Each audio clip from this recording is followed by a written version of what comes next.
Bonjour. La mission de coordination GNL relève du ministre des Transports. Elle a été mise en place en février 2012. Donc nous avons déjà produit deux rapports sur l'utilisation du GNL par le transport maritime. Et en septembre 2015, le GNL par le transport routier de marchandises.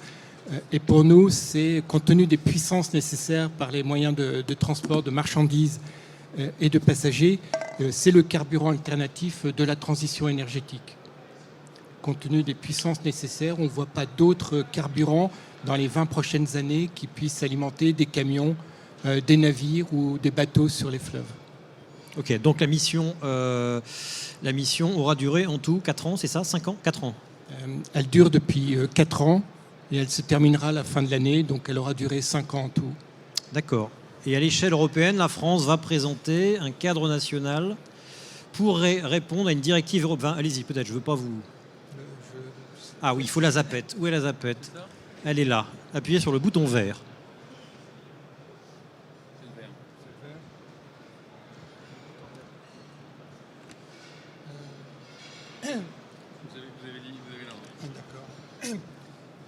Donc au niveau européen, l'Union européenne a publié une directive en octobre 2014, pour déployer des infrastructures pour carburants alternatifs.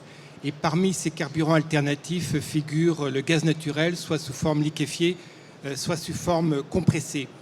L'objectif aussi de la directive est que les États membres établissent un cadre commun pour déployer ces infrastructures et demandent à chaque État membre d'établir un cadre national d'action qui définissent les stations à développer dans les ports maritimes, dans les ports fluviaux, sur les routes du réseau transeuropéen de transport et aussi sur les réseaux urbains ou périurbains, que ce soit pour le GNL ou le GNC. Et donc ce cadre national d'action doit être notifié à la Commission européenne d'ici le 18 novembre 2016. Et les travaux ont été engagés sur la partie routière pour le GNL et le GNC par l'AFGNV, qui a proposé ces propositions de développement de stations et d'infrastructures au ministère de l'écologie, de la mer et de l'environnement. Et un travail similaire est engagé par l'Association française du gaz pour les transports maritimes et fluviales. On va peut-être faire un peu de vocabulaire. GNC, gaz naturel comprimé. GNL, gaz naturel liquéfié. GNV, gaz naturel pour véhicules. GNVR, c'est une marque. Le biogaz, c'est du gaz fait à partir de méthanisation. Il y en a un autre? Non, on a fait le tour. Allez-y. Donc ces travaux sont bien engagés puisque le rapport de l'AFGNV a été publié cette semaine. Et les travaux de l'Association française du gaz pour le déploiement de stations dans les ports maritimes et fluviaux seront réalisés en mai. Et depuis le début de la mission, nous appelons l'attention des associations professionnelles et des opérateurs pour avoir une approche multimodale. Et notamment dans les ports, on pense que dans les ports, qu'ils soient maritimes et fluviaux, il faut, pour déployer des infrastructures, il faut prendre en compte les 3 modes de transport, maritime, fluvial et routier. On arrive aussi ainsi à optimiser le déploiement d'installations de stockage et d'approvisionnement GNL, aussi les flux de transport. Et ça permet aussi de réduire des coûts ou de trouver des clients supplémentaires, notamment avec toutes les installations industrielles qui depuis 2 ans passent au gaz naturel liquéfié. Et on a un marché qui s'est créé en France qui n'existait pas il y a 2 ans. Et maintenant, 16 entreprises sont autorisées à fournir du gaz naturel liquéfié en France. C'est un marché très ouvert et très dynamique et plus ouvert que dans d'autres pays européens sur cette partie du gaz naturel liquéfié. Qui est lié à quoi? C'est lié en partie au prix du pétrole qui a baissé, le gaz naturel, son prix est indexé, qui est lié à un afflux de produits sur le marché, c'est lié à quoi? Pour des industriels, il était plus intéressant pour eux de passer au gaz naturel liquéfié par rapport à d'autres combustibles qu'ils utilisaient, type fioul lourd ou même GPL. Et pour la partie routière, ce que l'on voit, c'est l'élément important, c'est le différentiel de fiscalité entre le gaz naturel véhicule et le gazole. Pour le maritime, il y a d'autres aspects qui sont intéressants et on voit des projets qui se développent notamment en Europe du Nord, mais aussi dans d'autres pays comme l'Espagne. Oui, la taxation sur le gaz est faible, mais à mesure que celle sur le diesel diminuera parce que l'État ne veut plus de diesel, on peut supposer que la taxation sur le gaz augmentera. Dans le rapport que nous avons rendu au ministre et qui a été publié, nous avons appelé l'attention des services du ministère sur le fait de maintenir un différentiel favorable de fiscalité pour le transport routier dans l'utilisation du gaz naturel véhicule qui soit liquéfié ou compressé par rapport au gazole et d'avoir une vision sur plusieurs années. Donc après, si vous voulez, c'est un choix politique de définir la fiscalité sur ce carburant par rapport au gazole et de favoriser le passage à ce type de carburant. C'est ce que réclament aussi la plupart des ONG vertes en France, le maintien d'une taxation faible sur le gaz. Vous n'y avez plus rien.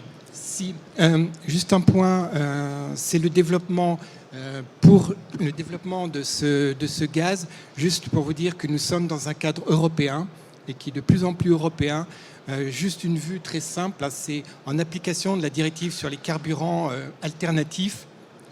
La Commission européenne a demandé au Comité européen de normalisation de sortir d'ici 2016-2017 des normes sur le déploiement des stations gaz naturel liquéfié pour les véhicules, gaz naturel compressé pour les véhicules, mais aussi gaz naturel liquéfié pour le transport maritime et fluvial.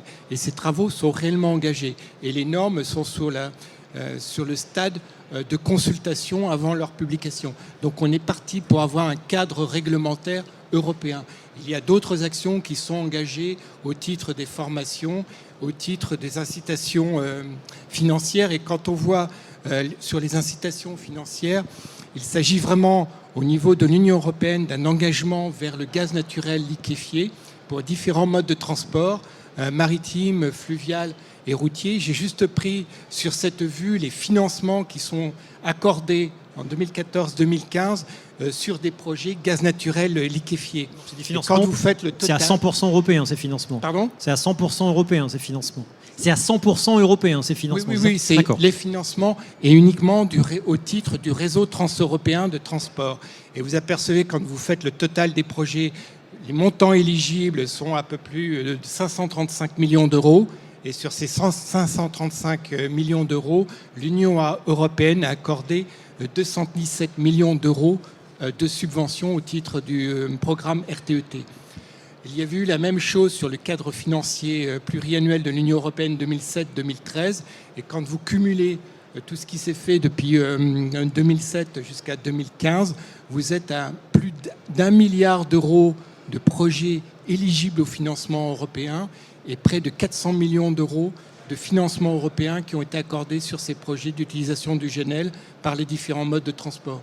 Donc il faut bien prendre en compte qu'au niveau européen, le gaz naturel liquéfié est bien retenu comme un carburant alternatif, avec le développement d'un cadre réglementaire de formation et aussi un système d'aide financière pour aider au déploiement des infrastructures. Il n'y a pas de différenciation européenne ou française entre le GNL et le bio-GNL, le GNL issu de méthanisation. Le bio-GNL, pour nous, c'est, pour la mission de coordination GNL, c'est un sujet qui mérite un examen un peu plus pointu, parce qu'il faut comprendre qu'il y a différents stades. On a d'abord du biogaz, après il faut l'épurer pour faire du biométhane qui puisse être réinjecté dans les réseaux ou compressé. Mais pour faire du bio-GNL, il faut liquéfier ce biométhane. Donc ça introduit des coûts supplémentaires, ça introduit aussi des dépenses d'énergie. Donc il y a un bilan économique et aussi environnemental à faire pour ce bio-GNL et voir quelles sont les perspectives de déploiement du bio-GNL. Mais nous préconisons des études sur ce sujet parce que c'est aussi le moyen de passer du GNL issu d'une énergie fossile à du bio-GNL qui devient une énergie renouvelable. Merci Jean-Noël Roche. Vous avez eu des subventions pour acheter vos 32 camions, des subventions européennes, des subventions françaises? C'est de l'autofinancement? Alors, je peux peut-être redonner un peu le contexte? Mais évidemment. C'était juste pour vous passer la parole, je rebondis sur le précédent. C'est parfait. Donc bonjour à toutes et à tous. Donc pour le groupe Auchan, je représente que la branche hyper. C'est important parce que dans le choix qu'on a fait sur le GNL, forcément ça a un impact. Globalement, notre volonté fin 2014 a été de dire comment nous, qui faisons rouler 300-400 camions jour en France, on peut diminuer notre impact écologique. Et on a regardé tout ce qui était possible de faire. Aujourd'hui, on avait une tournée transport, c'est 700 km chez nous. C'est-à-dire un camion qui part d'un point A, il fait 700 km et il revient à ce point A. Donc on ne voulait pas faire changer ça, on ne voulait pas dire non, maintenant on fait plus que 300 km. Ça, on ne voulait pas le changer. Donc il fallait qu'on trouve une alternative, et une alternative tenable au gasoil. Donc ça, c'est le choix qu'on a fait, c'est d'aller chercher une alternative. On a étudié donc le GNC, mais qui aujourd'hui, les camions GNC ne permettent aujourd'hui de faire en tout cas en 2014, c'était aux environs de 400 km. Ça s'améliore, mais aujourd'hui, ce n'était pas suffisant. Le GNL, lui, les camions permettaient de faire un kilométrage plutôt autour de 800 km, et donc qui pouvait correspondre à notre besoin. Et donc, on a lancé une stratégie autour du GNL, avec 2 grands projets. Un projet où on a justement des aides, pour répondre à votre question, de l'Europe. Donc là, c'est en partenariat avec GNVR et un certain nombre de transporteurs, et je vais y revenir après. Là, donc, on a des aides pour acheter les camions qui sont un petit peu plus chers. Et un autre projet dans le nord et dans l'est, là, avec Air Liquide, pour faire rouler aussi des camions. Et là, pour le coup, on n'a pas de subvention. Donc, notre idée, quand on a démarré, c'était d'essayer de rouler au même prix que le gasoil. Et on s'était fixé la cible de dire on doit faire rouler plus de 10% de notre flotte au GNL pour quelque part faire une vraie expérience autour de ce sujet-là. 2 contraintes à l'époque, pas de station, pas de camion. Donc notre volonté, ça a été de dire comment on fait pour créer des stations. Et donc on s'est rendu compte qu'on pouvait amener un volume d'affaires au gazier pour qu'il puisse quelque part mettre le pied à l'étrier et créer une station. Donc ce qui a permis sur le projet dans le sud et Paris, et dans le cadre du projet Blue Corridor, qui est un projet européen, d'aider à la création de 2 stations, en tout cas pour l'instant, et d'une 3e qui devrait arriver.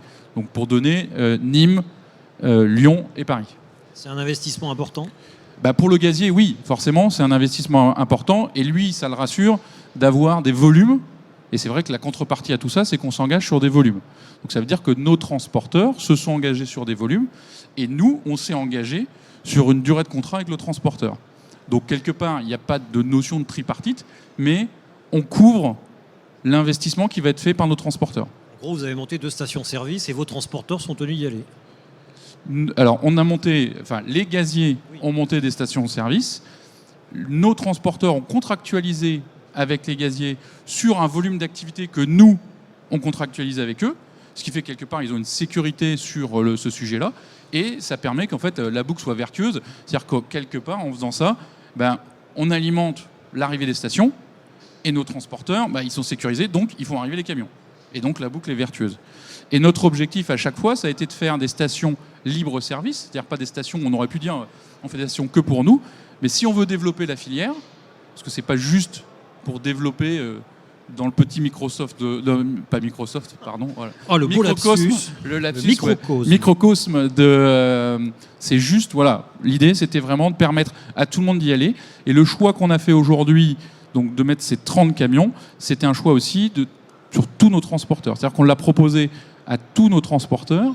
Et aujourd'hui, on a plus de 15 transporteurs qui sont sur ce projet-là, qui vont de très gros transporteurs XPO, Perreno, à des transporteurs plus modestes peut-être, comme transporteur Mejvan, qui est très impliqué sur certains de nos projets. Est-ce que eux, les transporteurs, vous les avez aidés à acheter leur camion qui est quoi, 20 30 000 euros plus cher ? Alors, nous, on ne les a pas achetés, mais dans le contrat qu'on génère avec eux, on vient justement financer. Vous ne les avez pas achetés, d'accord. Est-ce que vous les aidez à financer l'achat des nouveaux camions ? Tout à fait. Mais en même temps, l'objectif, c'est de négocier un coût du gaz en amenant ce volume d'affaires, un coût du gaz qui est inférieur au coût du gasoil et qui permet quelque part que tout ça se finance. Et donc, sur le projet Blue Corridor, comme on a des aides, on arrive à financer, je dirais, assez simplement le sujet. C'est sûr que quand on n'a pas d'aide, c'est plus compliqué. Mais globalement, on arrive aujourd'hui à ISO-coût. C'est-à-dire que sur tous les projets qu'on a lancés, on est à ISO-coût. Et je pense qu'il ne faut pas... c'est pas parce que le gasoil est bas aujourd'hui qu'il ne faut pas penser à demain. Moi, je pars toujours d'un principe, c'est pas parce qu'une entreprise va bien qu'il ne faut pas penser à ce qu'on va faire dans 10 ans. C'est justement quand elle va bien qu'il faut penser à ce qu'on va faire dans 10 ans. Parce que quand ça va pas bien, c'est trop tard. Donc, sur le gaz, c'est exactement le même phénomène. Sur ce projet-là, je pense qu'à un moment, c'est vrai, aujourd'hui, le gasoil est bas et donc c'est intéressant quelque part. Mais le gasoil, je pense pas, j'ai pas de boule de cristal, je peux pas vous le promettre, mais je pense que le gasoil, il va encore évoluer et ça va encore fluctuer dans les 10-15 ans à venir. Et donc, comment on anticipe ? Et donc, quelque part, même si le gaz existe depuis longtemps, sur le transport, c'est des démarches pionniers qui vont permettre de faire développer tout ça. Donc on a bien 32 camions, c'est pas des camionnettes, c'est des 44 tonnes. Si on peut montrer la photo, oui. J'avais mis une petite diapo, si ça marche.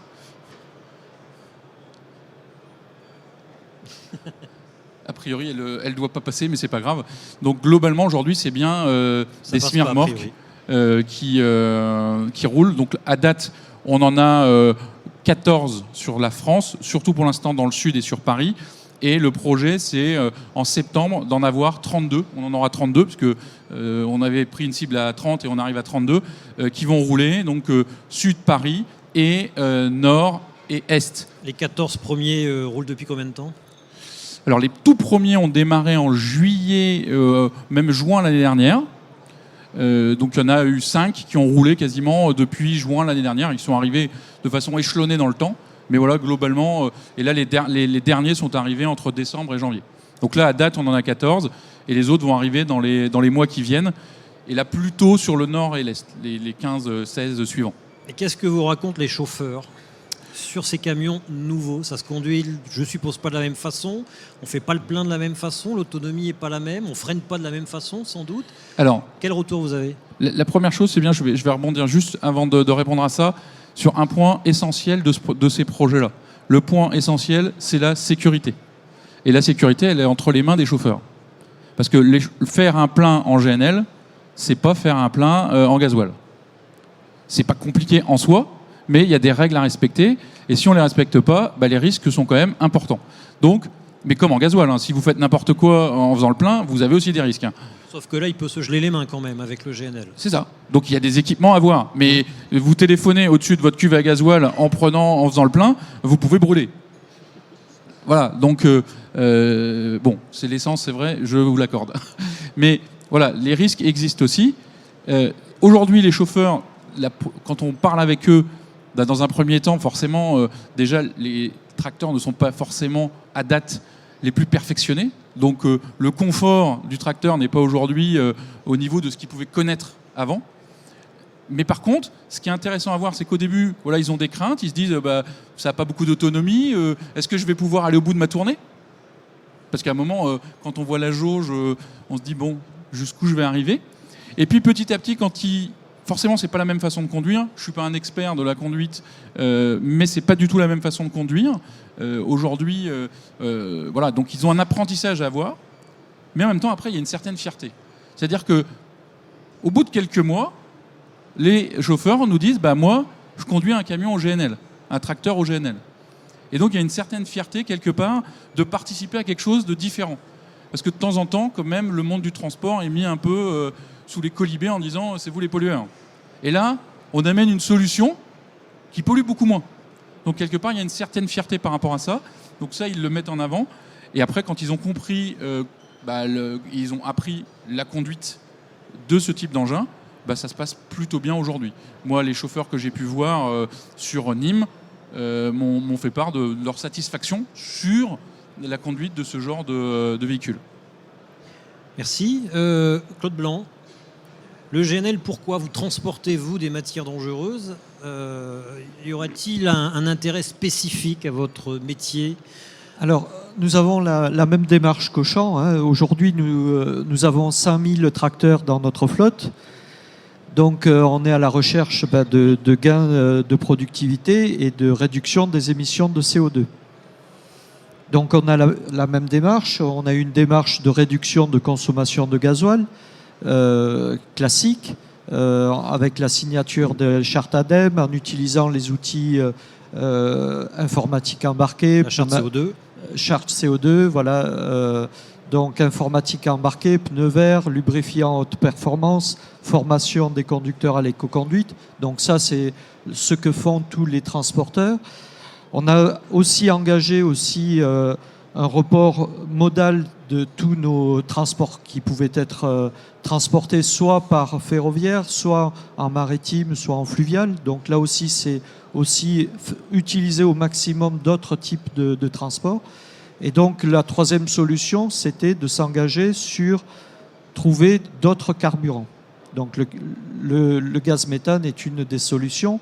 Vous avez aussi une obligation réglementaire, vous, liée à ce que vous transportez. Vous ne pouvez pas avoir de flamme dans le moteur, c'est ça? Voilà. Alors, les contraintes liées au carburant dans le transport de matières dangereuses sont aujourd'hui liées à l'ADR, la réglementation matières dangereuses, qui aujourd'hui n'autorise pas de transporter avec des tracteurs avec des allumages commandés. Donc ça, c'est le problème majeur. Donc là, je pense que le ministère travaille dessus, les représentants au niveau européen. Il va y avoir certainement des évolutions au niveau ADR. Donc on espère qu'en janvier 2017... ADR, c'est la réglementation européenne spécifique. Voilà. Nous aurons l'accord pour pouvoir avoir des véhicules qui soient autorisés à rouler en matière dangereuse. Bon, après, il y a des accords spécifiques, pays par pays. Et j'ai cru entendre qu'il y avait eu une bonne nouvelle au niveau d'un accord multilatéral hier, franco-français, pour pouvoir avoir des véhicules en GNL. Vous confirmez, Monsieur Erhardt? Le transport de marchandises dangereuses relève d'une direction particulière du ministère, Direction générale de prévoyance des risques. Donc je ne vais pas m'engager à sa place. Mais si vous voulez, il y a effectivement, dans le cadre de la CE ONU, donc Commission économique pour l'Europe des Nations Unies, 3 types d'accords qui concernent le transport de marchandises dangereuses. ADR pour le transport de marchandises dangereuses par voie routière, ADN par voie fluviale et RID par voie ferroviaire. Donc ces accords font l'objet de révision tous les 2 ans. Donc, pour anticiper sur la révision de l'accord ADR pour le transport de marchandises dangereuses par des camions en propulsion GNL, il est possible d'anticiper par un accord multilatéral. Et il y a une commission particulière qui s'est réunie en France pour définir une position d'adhésion à un accord multilatéral. Vous en sortez bien. Merci. Claude Blanc. Donc ensuite, il faut que ces véhicules soient homologués et construits par les constructeurs. Donc là, je me tourne aussi vers les constructeurs. Donc là, nous avons aussi une barrière technologique. Alors, côté Auchan, donc il y a des bons retours côté conducteur. Bon, nous, sur aujourd'hui 44 tonnes longue distance, on a vraiment besoin d'avoir de la puissance et des motorisations solides. On a fait des essais, mais bon, aujourd'hui... C'est-à-dire, vous avez besoin de combien et les constructeurs vous fournissent combien? Aujourd'hui, sur le marché, c'est 330 chevaux à peu près. Donc nous, il faudrait quand même avoir 400 chevaux, 2000 Nm. C'est vraiment quelque chose d'important. Question très naïve, pourquoi il vous faut autant? Parce que sur une autoroute, lorsqu'on attaque une côte avec 44 tonnes derrière et qu'on n'arrive pas à tenir les 80 km/h, c'est quand même un petit peu embêtant. Voilà. Et un peu flippant pour les voitures. Ça peut être très dangereux même. Monsieur Roche. Juste pour compléter par rapport à nous, c'était une de nos craintes, parce que forcément, on n'a pas je vous rejoins, on a eu cette problématique de puissance qui a été mise en évidence. Aujourd'hui, sur mes tournées qui sont très tendues, hein, on livre 3-4 clients à la suite. Donc il faut être à l'heure sur toutes les livraisons, sur 700 km. Donc si on perd du temps, et aujourd'hui, depuis que ça tourne, on n'a aucun problème de ponctualité. Mais c'est sûr que ce phénomène-là, sur des côtes, aujourd'hui, on n'est pas allé livrer à Annecy avec des tracteurs au GNL. Ça, c'est certain. Voilà. Mais donc la puissance, on en aura besoin pour certaines destinations. Mais il y a certains endroits où la puissance suffit. Aujourd'hui, on ne peut pas rouler à plus de 80 km/h. Donc de toute façon, sur certains endroits où il n'y a pas trop de montée, ça passe. Nous, aujourd'hui, ça se passe plutôt bien. Voilà. Monsieur Blanc. C'est un complément. Alors, effectivement, à plat, il n'y a pas de souci. Sur des autoroutes à plat, il n'y a pas de souci. Mais côté reprise et côté montée, ça peut être réellement dangereux. Donc là, nous, c'est notre première requête. Vraiment, qu'il arrive des véhicules à 400 chevaux, ça existe ailleurs sur d'autres continents. Donc il n'y a pas de raison qu'on n'ait pas ce type de véhicule en Europe. Ensuite, on a un petit problème dimensionnel parce que les réservoirs sont quand même volumineux. Et nous, ça nous fait perdre de la hauteur de la garde au sol. Donc il faudra trouver des solutions pour pouvoir intégrer de manière subtile tous ces réservoirs qui sont quand même beaucoup plus volumineux que les réservoirs gasoil. Voilà. Et après avoir une standardisation pour que, quelles que soient les stations, on puisse se réapprovisionner sans problème, qu'il n'y ait pas un coup le réservoir à gauche, à droite ou avec des raccords différents, etc. Donc là aussi, il faudra qu'il y ait un travail commun entre les fabricants de stations et les constructeurs de véhicules. Voilà. Pour l'instant, vous n'êtes pas encore très fan, vous avez fait des tests, vous avez Alors, acheté. Nous avons fait des tests, ça c'est évident, donc on valide bien toutes les données chiffrées qu'on a pu avoir, mais aujourd'hui, des véhicules ADR, on n'en a pas, on ne peut pas en avoir, il faut pouvoir rouler, il faudrait qu'on ait avec les puissances requises. Voilà. La question du coût, un tracteur c'est 20 à 30 000 euros de plus. Pour l'amortir, il faut rouler encore plus. Quel est le modèle ? Est-ce qu'il y a un modèle économique pour vous, utilisateurs, de ces camions qui coûtent plus cher avec un carburant qui pour l'instant est pas trop cher, mais dont le prix... bref. Oui, alors le tracteur, il coûte plus cher. Ça, c'est certain. On aimerait bien qu'il coûte moins cher. Mais à date, il coûte plus cher. Donc, il faut financer ça. Le modèle économique qu'on projette, parce que là, on est dans la projection. Quand on est à 5 ans, qui peut dire dans 5 ans comment seront les tracteurs ? On n'en sait rien. On va poser la question aux représentants des constructeurs. Mais aujourd'hui, le modèle, il est construit sur un engagement à 5 ans et un fonctionnement sur 5 ans. Parce qu'on aurait pu faire autrement, parce qu'aujourd'hui, si quelque part il y avait un marché de la reprise qui se développait, on pourrait au bout de 3 ans dire ces camions-là, comme des camions gasoil aujourd'hui, ils pourraient être repris avec un certain montant et aller sur d'autres marchés. Mais ça, aujourd'hui, dans le monde du GNL, ça n'existe pas. Donc, pour avoir un modèle économique qui soit viable, on est obligé de se projeter à 5 ans. Mais, encore une fois, et je reprends le terme que j'utilisais tout à l'heure, on est dans une phase pionnière. Donc, on est obligé, quelque part, tout le monde va prendre un peu des risques. Je pense qu'aujourd'hui, les gaziers prennent des risques en installant des stations, parce qu'aujourd'hui, ce n'est pas avec 15 camions que je pense qu'ils rentabilisent leurs stations. Nous, on prend des risques parce qu'on s'engage sur 5 ans et nos transporteurs prennent aussi des risques parce que, quelque part, c'est leur image qu'ils mettent en avant et ils peuvent avoir un certain nombre de problématiques. Donc, on a tous partagé un certain nombre de risques. Mais c'est sûr, quand on démarche un projet comme ça, le risque, il n'est pas zéro. Mais on essaye de le maîtriser au mieux. Mais c'est sûr que moi, aujourd'hui, je pense que, vu les expériences qu'on a eues sur des bennes à ordures, où globalement, c'est les mêmes motorisations, les moteurs tiennent le coup, mais une benne à ordures, c'est pas un camion 44 tonnes. Donc, on va le vivre. Quel retour vous avez sur la maintenance ? Date peu de retour, sauf que dans les coûts, ça coûte plus cher. Parce qu'aujourd'hui, quand vous avez un concessionnaire qui doit installer un équipement pour traiter des camions au GNL, il doit s'équiper sur ses locaux. Il y a des normes de sécurité à mettre en place. Donc forcément, je comprends à un moment que ça peut coûter plus cher. Moi, ce que je pense, c'est que dans le temps, on reviendra sur des standards et sur des choses qui seront à peu près comme le gasoil. Mais, encore une fois, dans une phase de démarrage, forcément, il y a des coûts d'investissement qu'il faut prendre en compte. Et ça, il faut que tout le monde puisse les prendre en compte et que chacun fasse un effort de tous les côtés. Claude Blanc, vous voulez rajouter un mot ? Oui, tout à fait. Bon, effectivement, il y a des surcoûts qui sont liés dans ces périodes de transition, qui sont liés au fait que, premièrement, il n'y a pas suffisamment de volume de tracteurs vendus, donc pas suffisamment de pièces détachées vendues, donc des prix, des coûts de maintenance plus élevés, des conducteurs et des personnels d'entretien, des mécaniciens qui doivent être aussi formés et donc qui n'auront pas la même performance en termes de productivité. Donc forcément, les coûts seront plus élevés de ce point de vue-là. Donc en conclusion, effectivement, il faut rouler plus. Il faut faire beaucoup de kilomètres. Et pour pouvoir faire des kilomètres, on peut le faire avec du GNL plus facilement qu'avec du GNC. Voilà, c'est un peu notre approche de dire il faut partir en GNL parce que de toute façon, il faudra rouler plus. Voilà. C'est notre vision de la chose. Monsieur Roche. En fait, alors nous, c'est vrai qu'on a choisi le GNL par rapport à la distance.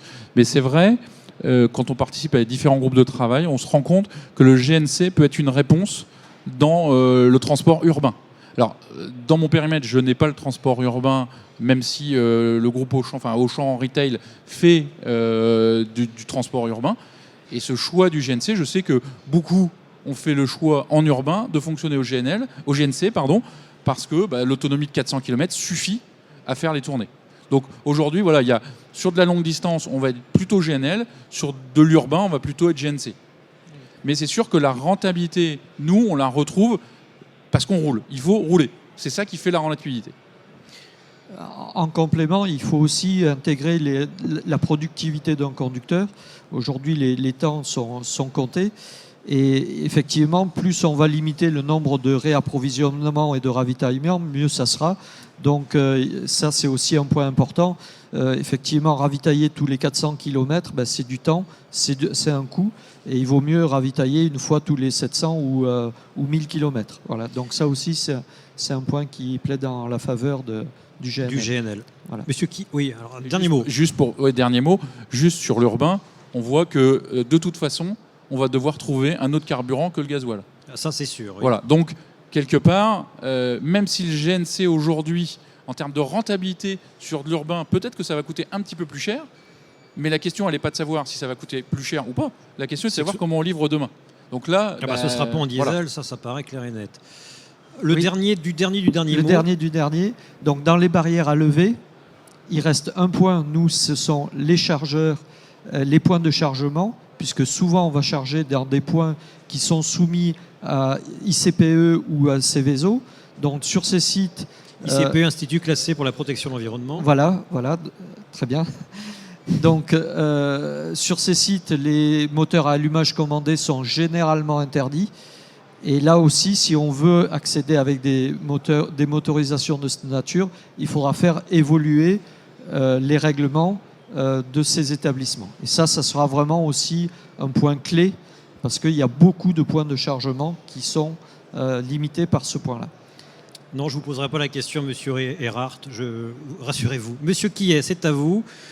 Quel est l'état de l'art chez les constructeurs? Je me souviens ici d'un premier débat que j'ai animé il y a des années où Iveco était tout seul comme un malheureux et vendait du champagne à qui voulait aller leur parler. Et manifestement, ils ne sont plus tout seuls. Alors effectivement, les constructeurs sont obligés de se remettre en question. Je dirais que il y a beaucoup de choses qui ont été dites, bien sûr, là, par les différents intervenants. Pour repréciser les choses, un constructeur, il a deux leviers. La législation, premièrement. Dans quel sens elle va? Dans quel sens elle va aller, je dirais, à 10, 20 ou 30 ans, parce que les développements pour un constructeur sont très onéreux, bien sûr. Et deuxièmement, elle a l'acceptation de ses clients. Est-ce qu'un client va accepter une technologie, un coût et peut-être des changements d'habitude derrière dans son utilisation? Il est vrai que ces dernières années, et je fais un petit peu d'histoire, mais c'est mon rôle dans ce cas-là, on a été soumis à une contrainte au niveau de la législation qui était le CO2 et qui était notamment en Europe l'Euro 6 et des normes à peu près équivalentes aux États-Unis et au Japon, mais malgré tout un peu différentes, ce qui est la complexité d'un constructeur qui est généralement mondial aujourd'hui, qui doit, entre guillemets, trouver des solutions qui sont adaptables pour le marché nord-américain, adaptables pour le Japon ou l'Asie et adaptables pour l'Europe. Avec cette norme Euro 6, il y a eu un investissement colossal qui a été fait par l'ensemble des constructeurs et qui a permis, malgré tout, et il faut le rappeler, de préserver l'utilisateur, puisque avec cette norme Euro 6, il y a très peu de contraintes pour l'utilisateur, hormis le filtre à particules et la régénération. Et il y a un avantage, c'est d'avoir réduit le CO2 à un niveau qui, pour le schématiser, n'est que difficilement calculable aujourd'hui. On est à un niveau de CO2 produit en Euro 6 qui est très très faible. Maintenant arrivent les alternatives, et je dirais les alternatives pour l'avenir. Évidemment, le gaz est une alternative qui est très intéressante pour deux raisons. La première, c'est qu'elle est connue et déjà mise en œuvre par l'ensemble des constructeurs. Et deuxièmement, elle a l'avantage d'être sous, je dirais, la protection ou la bienveillance de l'État, puisque l'État le met en avant beaucoup. Et au niveau européen, il semble se dégager des accords communs pour que demain, cette énergie soit une énergie d'avenir. Donc évidemment, tous les constructeurs s'y intéressent, vous le rappeliez, avec différentes priorités. C'est vrai que certains constructeurs ont maximisé leurs priorités sur Euro 6 avec un petit peu de gaz, et pas que. Comme je le disais, constructeur mondial, on a tous un petit peu des solutions électriques, hybrides, gaz et bien sûr différentes solutions gasoil qui se présagent. Si demain on veut faire un pas au-delà de l'expérimentation du gaz, il faudra d'une part que la législation soit très claire sur vers où on veut aller à 10, 15, 20 ans. Ça, c'est la règle numéro 1.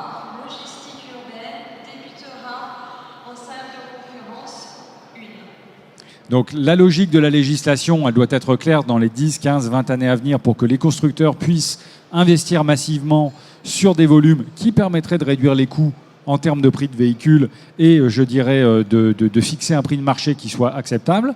Derrière, de former les équipes après-vente et d'augmenter le nombre d'ateliers capables d'accueillir des véhicules au gaz au niveau du réseau français et européen. Et troisièmement, d'avoir là, évidemment, le nombre de stations nécessaires avec une normalisation européenne sur comment faire le plein, la procédure et toutes les normes de sécurité qui vont avec.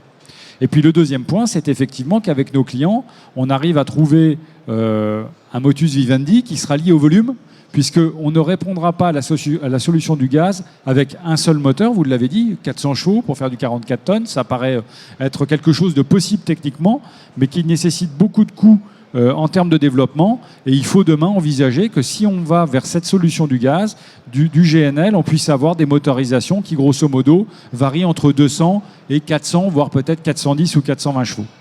Donc, je dirais que, pour faire simple et résumer mon propos, on est dans une phase d'expérimentation. On a ici des entreprises, je dirais, pionnières, qui ont fait ce choix. Mais si on veut demain le démocratiser et avoir l'envergure, il faut petit à qu'on ait ce signe et cette politique claire en termes européennes au minimum, voire peut-être un peu plus au niveau des 15, 20, 30 années à venir pour que les constructeurs investissent massivement.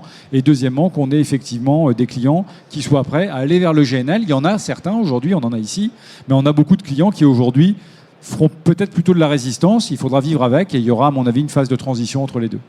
Est-ce que l'autonomie peut augmenter ou est-ce qu'il y a une limite physico-chimique qui est celle de la faible densité énergétique par volume inhérente au gaz? On a un constructeur qui aujourd'hui expose un véhicule qui nous montre une autonomie à plus de 1000 km. Donc déjà, on voit qu'il y a des choses qui se font tout à fait remarquables dans le GNL. Vous pouvez citer son nom, hein. C'est notre concurrent Scania et ami.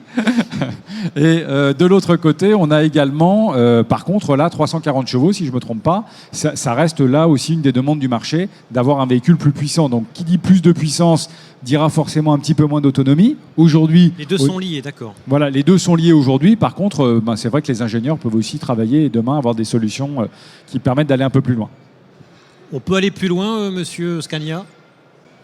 Alors pour l'autonomie, aujourd'hui, on arrive à plus de 1000 km. On a fait un test la semaine passée, on est à 1196 km pour une vitesse moyenne de 72 km/h sur un parcours relativement plein, plutôt autoroutier. On embarque 340 kg de gaz, ce qui est déjà pas mal. Vous pourrez venir voir le véhicule, on a des réservoirs de chaque côté, donc il n'y a plus de place dans l'empattement. Donc ça va devenir compliqué d'aller au-delà des 1000 km. Mais je pense qu'aujourd'hui, avoir une autonomie sur un véhicule GNL de 1000 km, ça répond à toutes les configurations des transporteurs aujourd'hui.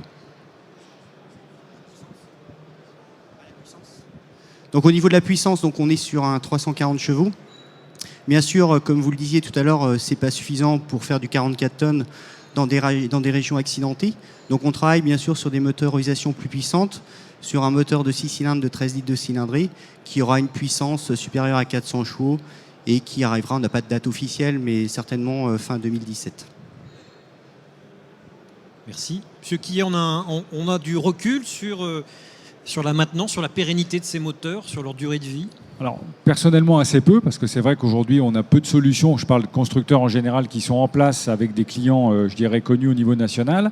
La périodicité de maintenance est plutôt un peu réduite par rapport au diesel aujourd'hui. Donc c'est une contrainte. Par contre, on rentre dans un champ qui est acceptable en termes de maintenance et il n'y a pas de problème détecté, je dirais, qui ne soit pas compatible avec la vie d'un transporteur. On perdrait peut-être un petit peu l'avance qu'on avait prise en termes de périodicité, mais je pense que ça, c'est pareil. C'est une question de seuil. Une fois que beaucoup plus de véhicules roulent, l'expérience se fait.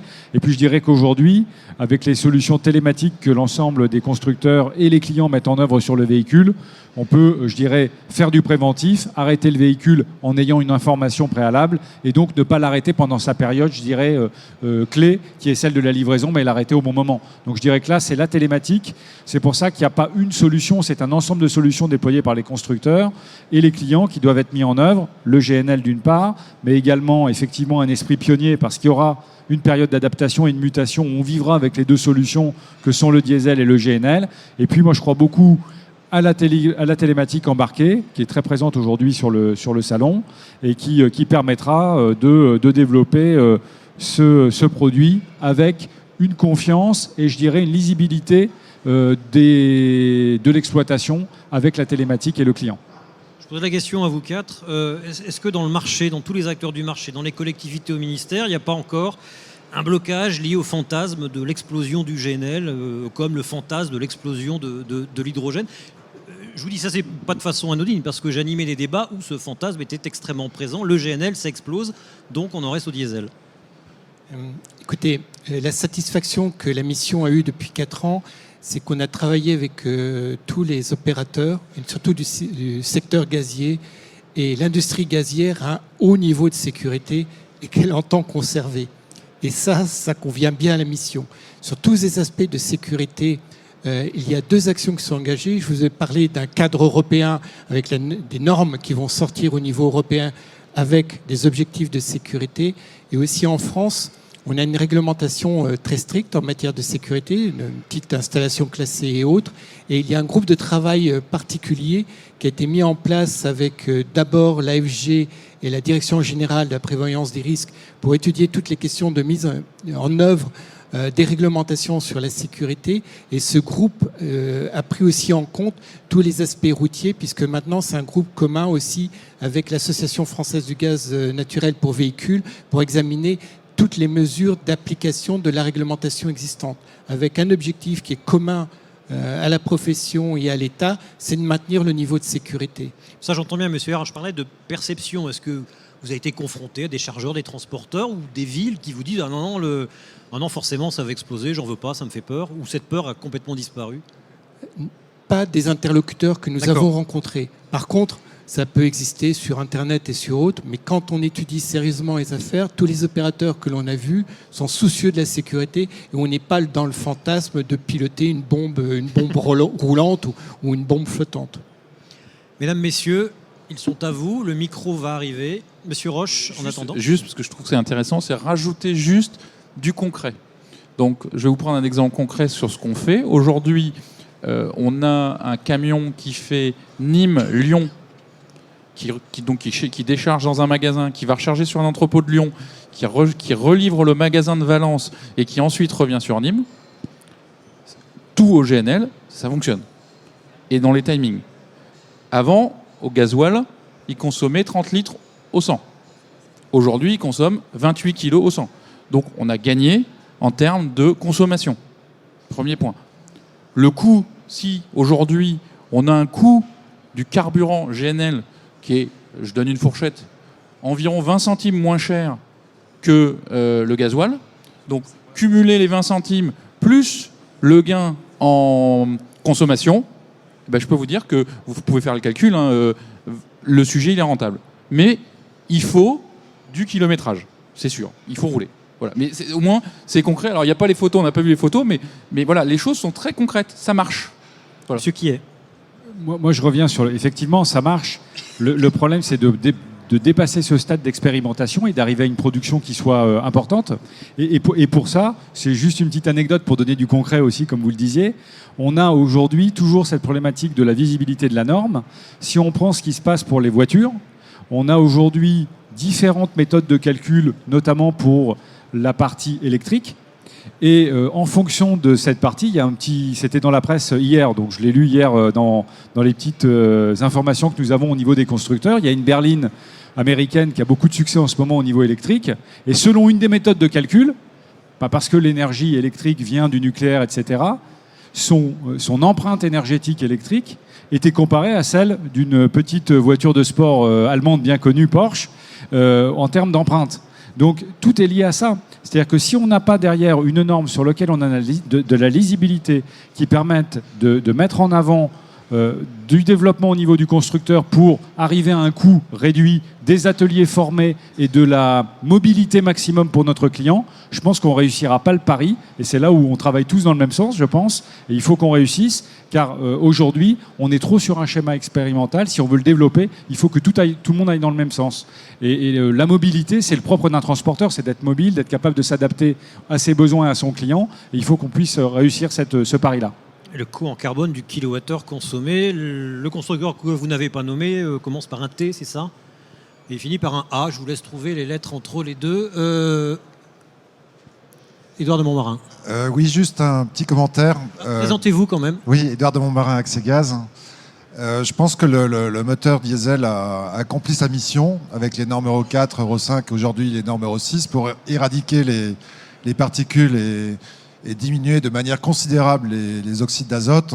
Le nouvel enjeu maintenant pour l'Europe, et je pense que M. Erhard pourra rebondir sur mon propos, c'est maintenant comment décarboner le transport. Il y a un objectif qui a déjà été affiché par l'Europe, c'est de réduire les émissions de 30% de CO2 d'ici 2030. Ça va être très difficile aujourd'hui avec les moteurs actuels, mais il y a une solution très simple, la solution la plus facile, la plus rapide et la moins coûteuse à mettre en œuvre, c'est le gaz naturel, sous sa forme liquide, sous sa forme comprimée, comme on l'a évoqué, avec tous ses avantages pour le comprimé, pour le liquide. Et bien sûr, l'utilisation aussi du biométhane, le temps, bien sûr, de laisser la filière se développer pour produire du biométhane. Mais méthane et biométhane, c'est exactement la même molécule, c'est du CH4, c'est les mêmes moteurs, c'est les mêmes stations. Donc si on développe un réseau, si on construit des camions qui roulent au gaz naturel fossile, on pourra utiliser du biométhane et atteindre ce fameux objectif de 30% de réduction des émissions CO2 pour le transport routier de marchandises en 2030. Juste, désolé, Roche. j'ai du mal à m'arrêter. Parce qu'on parle beaucoup du CO2, mais il n'y a pas que le CO2. Il y a les particules, Les microparticules, les oxydes d'azote. voilà, l'oxyde d'azote, et il y a le bruit. Et aujourd'hui, le gasoil là-dessus ne répond pas à tout. Sur les particules, il y a vraiment un gros travail. Enfin, le GNL ou le GNC font baisser de façon très forte l'émission de particules. Donc ça, c'est très très positif. Et sur le bruit aussi. Et je reviens sur les livraisons en ville. Aujourd'hui, alors sur mes hypermarchés, j'ai moins de difficultés puisque on n'est pas dans les villes, mais on a certains endroits où on ne peut pas livrer de nuit parce que nos camions font trop de bruit. La différence est de combien de décibels entre camions équivalents? Alors la différence, je ne la connais pas, mais on baisse le niveau de décibels, on le divise par 2. Alors je n'ai pas le chiffre exact en termes de décibels. Vous arrivez à la norme pic avec des camions Oui, gaz? on arrive à la norme pic. Monsieur Erhard. Oui, sur le cadre européen pour la qualité des transports, ce cadre va se renforcer. La Commission européenne, l'Union européenne ont des objectifs très ambitieux en termes de réduction des gaz à effet de serre, donc CO2, mais aussi en termes de qualité de l'air, donc de réduction des autres polluants. Et il y a 2 échéances qui vont permettre de mieux comprendre sur les orientations que va prendre l'Union européenne. C'est d'une part le Conseil informel du Conseil des ministres Transport et Environnement, donc il sera conjoint sous la présidence néerlandaise à la mi-avril. Donc il va avec des thèmes sur les transports urbain, transport routier et aussi transport maritime. Et la Commission européenne a annoncé pour l'été une stratégie sur la décarbonisation des transports. Donc je pense que dans les mois qui viennent, on aura une meilleure connaissance des orientations prises par l'Union européenne pour la réduction des polluants atmosphériques et la réduction des émissions de CO2 du secteur des transports. Messieurs, dames. Je suis sûr qu'il y a des questions qui n'osent pas être posées, qui vont bientôt provoquer une main qui va se... Voilà. Merci monsieur. Bonjour, présentez-vous. Oui, Monsieur Laclerc, Société... Mettez bien le micro sur le menton. Monsieur Laclerc, Société Uniper. Nous Parlez plus développons fort. une solution de distribution de GNL en France et en Europe. Je voulais revenir sur l'aide que la France a mis en place aux transporteurs. Ça a été évoqué. Donc, je rappelle, c'est les 40% de déduction qui peuvent être faites sur le montant imposable des sociétés pour accorder aux transporteurs qui se dotent d'un véhicule au gaz de plus de 3,5 tonnes.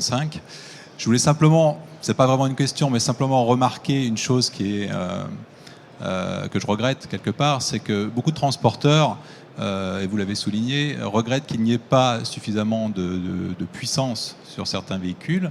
Donc vous annoncez, certains constructeurs annoncent effectivement des puissances de plus de 400 chevaux à partir de 2017, et malheureusement, cette aide de la France va s'arrêter fin 2017.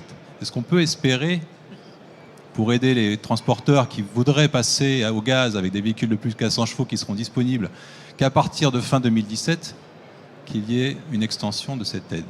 Je suis désolé, monsieur Erhardt, mais ça peut être que pour vous, celle-là. Je vais vous rassurer ou vous décevoir, mais l'État, c'est pas moi. Il s'agit de choix politiques qui dépassent ma compétence. Et 2017, c'est à peu près l'année de la présidentielle, donc la visibilité est assez faible en la matière. Messieurs, dames. Non, vous êtes sûr? Une petite dernière. J'aime bien 3 questions, moi ça me rassure. J'aime pas les chiffres pairs. Non, je vais pas être... Ah voilà, madame, présentez-vous. Bonjour, Élodie Dupré, GRDF. Tout à l'heure, on a entendu Scania qui donnait des autonomies max sur le GNL, et j'aimerais bien qu'il fasse la même chose sur le GNC.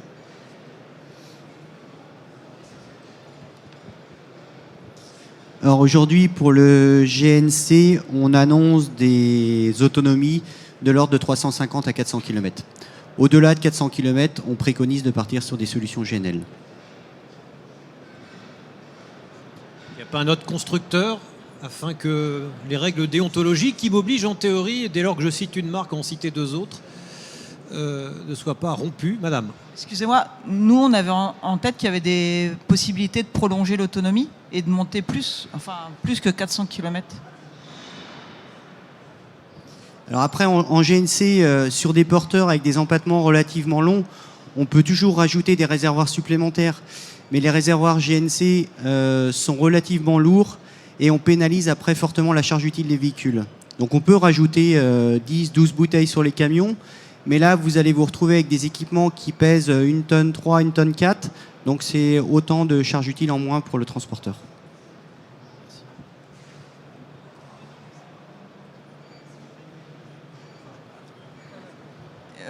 Je suis d'accord sur l'augmentation du poids, mais moi j'ai en tête qu'on peut enlever ce poids du PTAC en fait. Alors non, attention, quand vous roulez avec un véhicule GNV, vous avez la possibilité de majorer le PTAC du camion de 1 tonne, jusqu'à 1 tonne. Mais il faut bien sûr respecter le maxi autorisé sur chacun des essieux. Donc ça se fait en faisant une répartition des charges, et on ne peut pas dans tous les cas bénéficier de la tonne supplémentaire. Vous êtes sûr, il n'y en a plus d'autres? Sinon je reste. Messieurs, dames. Bon, vous les avez satisfaits, à moins que quelqu'un veuille conclure. Ouais, moi, il y a juste un point qu'on n'a pas trop développé, c'est le bio. Parce que, exact. Et c'est un vrai sujet qu'on se pose, parce que le bout de ce sujet-là, en termes d'impact écologique, c'est de décarboner. C'est le décarboné. Et donc, la filière bio. Et comment? Et c'est bien par la méthanisation, parce que le bio, on peut faire du bio, je sais pas toujours, mais la méthanisation par les déchets agricoles, par des sujets de ce type-là, peut vraiment, on finance une nouvelle filière. Et donc, quelque part, je pense qu'il y a aussi ce point-là qu'il faut creuser. Et nous, aujourd'hui, on a fait un choix d'essayer d'aller au bio dans certains périmètres. Aujourd'hui, on finance. Moi, je dis plutôt qu'on finance, parce que le bio aujourd'hui, c'est on achète du papier en fait aujourd'hui. Quelque part, on achète du papier pour prouver que le bio, le GNL est d'origine bio. Mais en même temps, on finance des démarches de méthanisation. C'est-à-dire, ce sont des certificats. Des certificats, voilà. D'origine, c'est ça? C'est ça. Bon, c'est pas des AOC, des AOP. C'est-à-dire que je ne mets pas du bio dans mon réservoir. Je mets du GNL, du CH4, comme on disait tout à l'heure, dans le réservoir.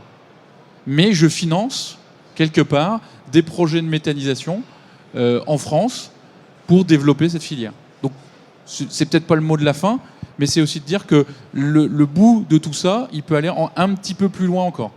Mais est-ce que Auchan peut aller jusqu'à... Alors, je vais citer un concurrent Intermarché qui, lui, a monté une unité de fabrication de carburant à partir de... Je crois que c'est du GNL, d'ailleurs, à partir de déchets de ses abattoirs. Voilà. Alors, je sais... Oui. On n'a pas de projet de ce type-là, parce qu'aujourd'hui, nos déchets ne nous permettraient pas de faire rouler beaucoup de camions. D'accord. Donc aujourd'hui, ce qu'on sait, c'est que le monde agricole a vraiment une capacité forte de créer de la méthanisation. Nos déchets ne seraient pas suffisants. Monsieur Juste Kiel. un mot là-dessus. La technique, elle existe. Elle est même pratiquée plus qu'en France dans certains autres pays. Le problème pour le constructeur, c'est plutôt sur la partie maintenance et sur la stabilité du gaz. En termes de contenu, j'aurais tendance à dire, je ne suis pas technicien de formation, donc je n'ai pas le bon mot, mais qui peut être variable et donc qui va jouer sur les délais de maintenance. Et c'est ça aujourd'hui, pour les expériences que moi j'ai pu connaître, qui complique un petit peu la donne. C'est des véhicules qui ont un délai de maintenance qui peut varier en fonction de la qualité du gaz produit dans ce cadre-là. Alors ce que j'avais compris, c'est que le gaz était exactement identique. Alors les gaziers qui sont là, je les vois hocher de la tête, donc je pense que le gaz globalement est de la même qualité. Puisque le gaz aujourd'hui fabriqué par méthanisation, il est injecté dans le réseau. Donc c'est le même gaz. Il est juste épuré. Ah, bah voilà, 2 remarques. Attendez, là-bas d'abord, il a levé la main avant vous. Allez-y. Bonjour. Oui, bonjour à tous. Mathieu Cavelius, Air Liquide. Oui, donc juste pour revenir sur ce point du bio, à la fin, c'est un jeu à somme nulle, en fait, si vous voulez. On injecte... Il y a un pourcentage de bio qui circule dans les pipes de nos amis de GRDF ici présents. À la fin, le gaz que vous injectez dans votre véhicule, c'est du méthane, c'est du CH4. Peu importe son origine, GRDF contrôle pour que le gaz injecté soit de qualité suffisamment bonne pour être utilisé. Donc il n'y a pas de problème entre une qualité de gaz de bio versus fossile, à mon sens, en tout cas. J'apporte une précision. L'exemple que je prenais était un trafic en circuit fermé avec un client qui produisait lui-même son gaz. Voilà. Monsieur, rebonjour. Oui, rebonjour. J'ai essayé aussi d'apporter une petite précision concernant le biométhane. Effectivement, vous avez évoqué cette technologie de la méthanisation avec... alors, justement, c'est très important de dire que la solution GNL et GNC est une des seules solutions en dehors de l'électricité, éventuellement avec les prolongations par l'utilisation de l'hydrogène, qui est une seule solution qui permet d'émettre 0 CO2, quasiment 0 CO2 si on compte tout. La méthanisation, son problème aujourd'hui, c'est le manque de volume. On n'a pas assez de liquidité pour alimenter tout le monde qui voudrait effectivement du gaz bio. Il a une autre technologie qui existe, qui s'appelle la méthanation, qui permet de recombiner du CO2 avec de l'hydrogène. Si l'hydrogène est lui-même produit à partir de solutions propres, comme les de éoliennes, de l'électricité d'origine renouvelable, vous avez une source potentielle de méthane propre. sauf qu'on en est au tout début. L'hydrogène, il faut le fabriquer, le CO2, il faut le capter. C'est un petit peu cher encore aujourd'hui. Oui, une remarque, ce sera la dernière. Bonjour à tous, Véronique Bell, GRDF. Donc je vais vous parler un peu de biométhane, parce qu'on vient d'entendre quelques éléments sur le sujet, pour vous donner un peu de visibilité par rapport au scénario de production. Donc à l'heure actuelle, la capacité annuelle au niveau du biométhane produit et donc injecté dans les réseaux de distribution pourrait faire rouler plus de 1000 camions à 100% au bio. GNV. Donc ça, c'est l'année 2015. Hein, et évidemment, on est sur un trend, une dynamique extrêmement positive. Donc du biométhane, si on regarde tous les scénarios de développement entre les scénarios GNV et les scénarios de développement du biométhane, d'ici 2018-2019, on devrait avoir suffisamment de biométhane pour faire rouler tous les véhicules qui roulent à l'heure actuelle au GNV. Donc c'est une réalité. Et rouler au GNV maintenant, c'est bien rouler au bio-GNV demain. Et enfin, peut-être un petit point quand même, parce qu'on a pas mal parlé de technologie GNL. Le GNC, on en a parlé très brièvement, notamment sur la livraison urbaine. Donc je vous invite à venir à la conférence de demain, qui parlera justement de livraison urbaine, de biométhane. Et ce sont des sujets très concrets, avec deux transporteurs qui vont nous parler de leur expérience très positive sur la livraison urbaine, donc au bio-GNC. Merci à vous. Merci, et merci à tous.